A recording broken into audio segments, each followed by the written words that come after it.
Bruno Jeudi est avec nous en duplex depuis Paris. Vous êtes le rédacteur en chef du JDD, le journal du dimanche. Première question d'abord sur l'aspect politique et diplomatique de cette affaire. Est-ce une humiliation pour la France en particulier et la politique française en général ?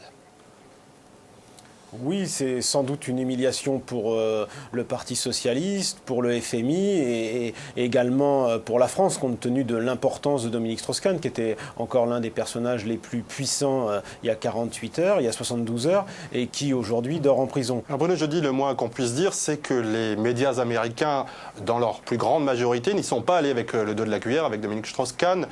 Beaucoup d'entre eux le considèrent déjà comme coupable, alors qu'il bénéficie encore de la présomption d'innocence. C'est vrai que c'est assez choquant pour nous, Français, qui sommes assez attachés à la présomption d'innocence et qui avons un système totalement différent sur le plan judiciaire.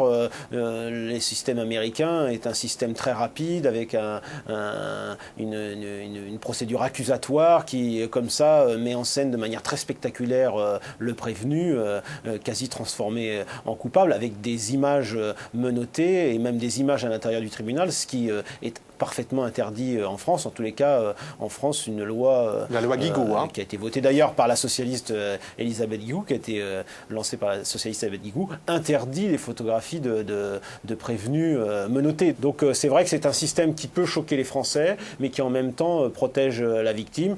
Effectivement, on voit aussi qu'aux États-Unis, qu'on soit puissant ou une femme de chambre, on traite j'allais dire, sur un même pied les deux versions.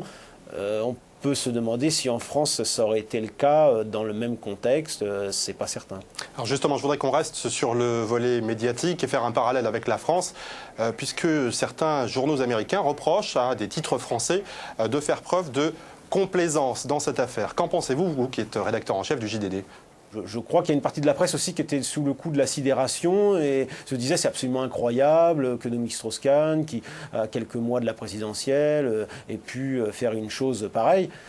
Bon, le fait est qu'on est passé de DSK arrêtés à DSK inculpés, puis DSK menottés et DSK incarcérés. Donc le dossier semble très très lourd si on en croit la police américaine. Maintenant, il faut attendre la version de Dominique Strauss-Kahn. C'est sans doute ça qui fait que le décalage dans le temps des versions fait qu'en France, il y a une partie de la presse qui sans doute a traité l'affaire de manière très prudente, voire complètement un peu en retrait, protégeant peut-être pour certains Dominique Strauss-Kahn.